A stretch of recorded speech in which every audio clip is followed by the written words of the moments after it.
Estamos en el tema 6.2, la guerra de Cuba, el conflicto bélico contra Estados Unidos y la crisis de 1898. Las partes del tema, pues aquí vamos a ver la localización de Cuba, Puerto Rico y Filipinas, la situación de Cuba, Puerto Rico y Filipinas en el siglo XIX, la guerra de Cuba, empezando por la guerra larga, la guerra de Cuba, que va de 1895-98, con la guerra de los mambises y la intervención y guerra hispano-estadounidense, la independencia de Filipinas, muy brevemente, y luego, finalmente, la crisis de 1898, el desastre del 98, definición, repercusiones del desastre del 98, lo que se llama la crisis de 1898 o del 98. Bien, pues aquí vemos en primer lugar cómo estaba el Imperio Español en América hasta 1898. En realidad quedaban dos zonas. Aquí tenemos Cuba, muy próxima a Estados Unidos, al estado de Florida, como vemos. Y luego teníamos la otra isla, la de Puerto Rico. Todo esto forman las Grandes Antillas si descontamos Haití y la República Dominicana, que ya eran independientes. El demás territorio próximo, pues ya veis cómo estaba organizado y en base a qué países controlaban la zona. Bien, pues Cuba era la última colonia española en América, junto con Puerto Rico, con sentimiento autonomista por una parte e independentista por otra, desde mediados del siglo XIX. Esto en cuanto a política. En la economía, pues tenía una agricultura de exportación, en concreto de caña de azúcar, era la primera productora mundial de azúcar y tabaco. Tenía mano de obra esclava y un mercado llamado cautivo, es decir, que no siempre tenían que los comerciantes de Cuba siempre tenían que comerciar obligatoriamente con España, a pesar de que los productos de Estados Unidos eran mejores y más baratos que los de la metrópoli, es decir, de España. Puerto Rico no planteaba estos serios problemas. Tiene autonomía desde 1872, la esclavitud estaba abolida y tenía una economía saneada. Políticamente había dos corrientes, una españolista y otra nacionalista. Ambas se unen en 1887 y forman el Partido Autonomista. La élite económica frenaba a los independentistas. Por supuesto, la independencia se quería, pero de una forma lejana. Se premiaban otras cosas, como la economía.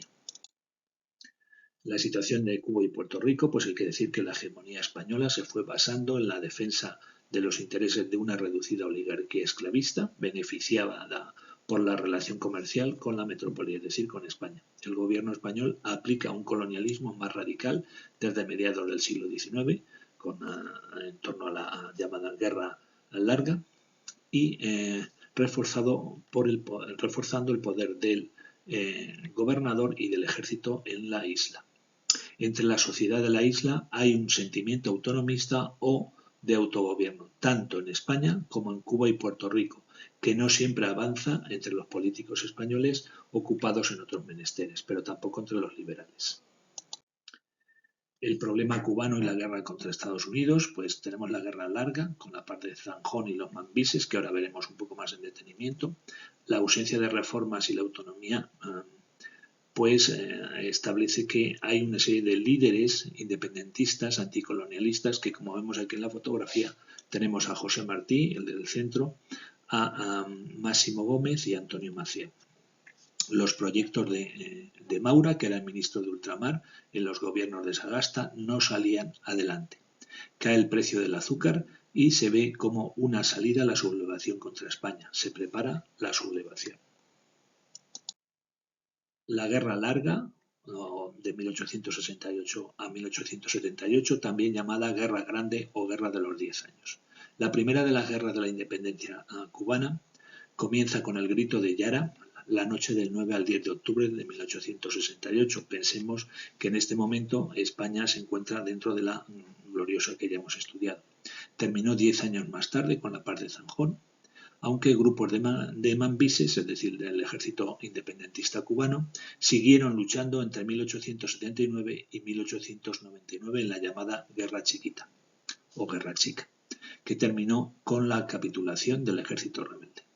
Según un informe presentado ante las Cortes por el presidente del gobierno español, Antonio Cánovas del Castillo, La guerra había causado unos 100.000 muertos y había costado 250 millones de pesetas, que era una cantidad muy considerable para aquel entonces.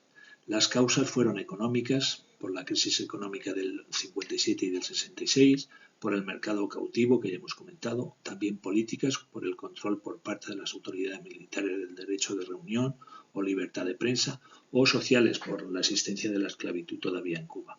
La guerra se lleva a cabo con la política de tierra quemada por los dos bandos, es decir, se intentaba dejar sin recursos al enemigo, pues quemando todas las instalaciones económicas o de recursos que había a lo largo del territorio.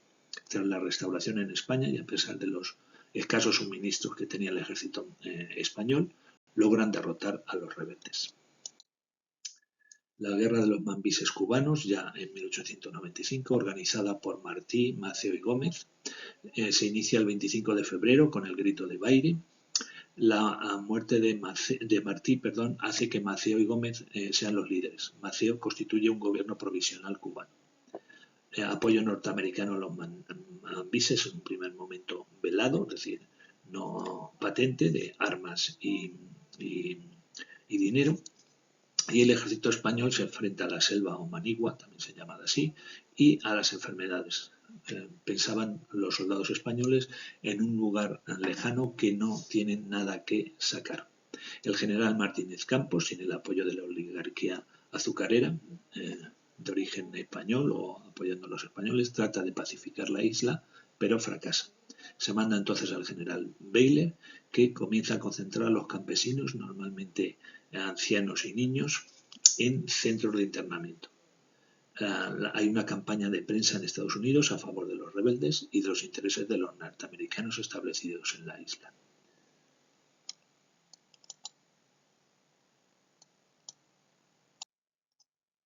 La ayuda norteamericana a los rebeldes cubanos pues existe por dos grandes razones: por los intereses de familias norteamericanas en la minería y en la agricultura cubana, y por un interés geoestratégico llamada la doctrina Monroe, por considerar a esta zona patio trasero. Hay que pensar que los Estados Unidos estaban en este momento dentro de lo que se conoce con el nombre de imperialismo creciente. Aquí tenemos un esquema que podéis encontrar en internet que también refleja todo lo que estamos comentando.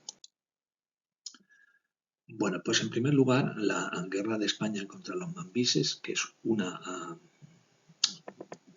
corriente, por así decir, y otra es la guerra que existe entre España y Estados Unidos. Toda ella se llama Guerra de Cuba y hay una mezcla de intereses entre los Estados Unidos y los rebeldes cubanos, que luego hará que los norteamericanos se hagan con la isla, pero que crea un sentimiento anticolonialista cubano contra los Estados Unidos una vez que ya se obtiene la independencia. Bien, pues vamos a ver las etapas. En primer lugar, la sublevación se produce en febrero de 1895 hasta la muerte de Martí en mayo, de la que ya hemos hablado un poco. En octubre del 95 hasta enero del 96, pues es otra etapa en donde se produce avance del ejército de los mambises o rebeldes cubanos, y el fracaso de Martínez Campos, que también hemos comentado, cómo pacificar la isla mediante el diálogo. En enero de 1896 a diciembre del 97 se va a sustituir a Martínez Campos por el general Baylor, que es mucho más radical y mucho más duro. Hace lo que se llama la política de guerra hasta el final. Hay que decir que esa guerra hasta el final, con concentración de campesinos en campos de concentración, pues interviene ante esta situación Estados Unidos ya. La cuarta fase, la más extensa y ya definitiva, va de diciembre del 97 a abril del 98. Es sustituido Baylor, porque ha fracasado, por el general Blanco, en un ambiente hostil de la prensa y de la opinión pública, tanto en España como en Estados Unidos. Hay una intervención directa de Estados Unidos por la explosión del navío Maine norteamericano, que estaba en la dársena del puerto de La Habana. Mueren 250 marineros. Hay una campaña periodística en los Estados Unidos titulada Recuerda el Maine, de periódicos de la empresa Pulitzer y Hearst. Ahí lo podéis ver en Ciudadano Kane, que es una película que refleja muy bien todo esto. El presidente norteamericano McKinley acusa al gobierno español de hundir el navío Maine, sin pruebas evidentemente, y le declara la guerra el 25 de abril del año 98. En un primer momento ofrece 300 millones por la compra de la isla. España no acepta y tras las batallas navales de Santiago de Cuba, en donde se hunde la flota del almirante Cervera, y de Cavite, en Filipinas, se destruyen las dos flotas españolas, es decir, toda la flota española, se pide la intervención de Francia, se va a firmar la paz de París y España tiene que ceder las islas de Cuba, Filipinas y Puerto Rico a Estados Unidos a cambio de 7 millones de dólares.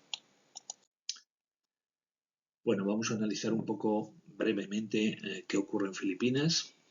El Imperio Español, como tenemos aquí, lo formaban Filipinas, más de 3.000 islas, las Islas Palaos, las Marianas, la isla de Guam y las Carolinas.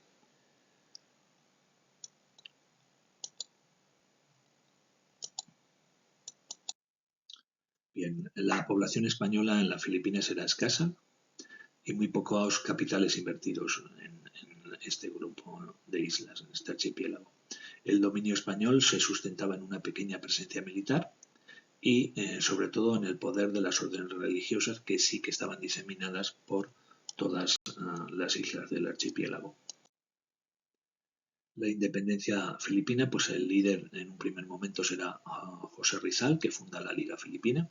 La sustitución del gobernador en 1893 permitió mejorar la administración con reformas de carácter autonomista, que fueron calificadas de anti-españolas por el clero y los sectores más conservadores que querían una autonomía, pero siempre bajo un control muy férreo. Hay una insurrección anti-española, a cargo del general Aguinaldo, que fue duramente reprimida y se produjo el fusilamiento de su líder Rizal. Pero finalmente consiguieron la independencia bajo el mando de Aguinaldo, que será el primer presidente, gracias al apoyo de Estados Unidos y la derrota naval, como ya hemos dicho, de la flota española en Cavite. España cedió esta isla, donde está este archipiélago, además de la isla de Guam, a Estados Unidos en el Tratado de París.